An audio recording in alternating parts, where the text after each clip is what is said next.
People were out to enjoy this. It's looks like a very sunny, pleasant day, and now this. Yeah, it's clearly a big city event for Boston, and there were large stands erected lining the route of the finishing line for people to wave and clap in and cheer their friends and to support the runners.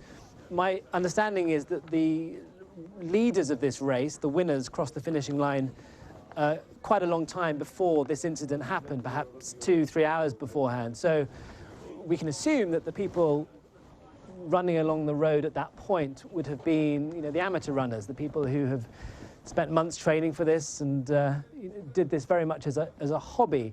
They are the ones, I'm speculating, but I think they're the ones and their spectators and friends who may have been caught up in this.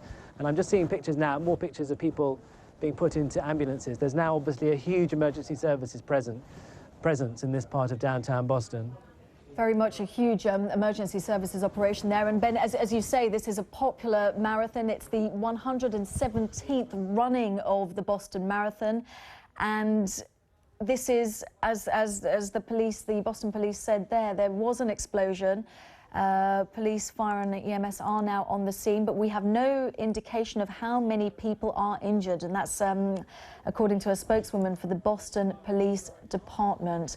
So I've just seen a quote from one of the runners saying that, again quoted on AP's, the Associated Press, saying there are a lot of people down, but again and said that he has seen bleeding injuries, but I don't know the veracity of that. It's being quoted though on one of the news wires at the moment, but certainly based on what I saw from one of the from a television feed a few minutes ago, it was quite apparent that there had been 2 explosions, and they seemed to be pretty much simultaneous and on the same stretch of road. And these, Ben, these are the earlier pictures. These are the chaotic scenes that took place that we're seeing now. These aren't live pictures. These are earlier pictures.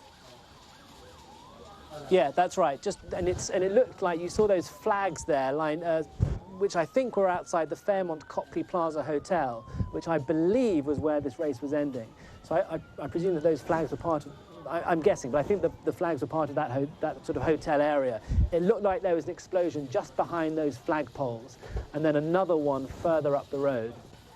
And very quickly, there were people who were in that area, obviously were asked to get out of the way. The spectators and the runners were evacuated from the area, and then the emergency services rushed in. And now we're back to looking at the live pictures from Boston, and it looks like most of the people have been cleared away. This is now, it looks like it's predominantly emergency services.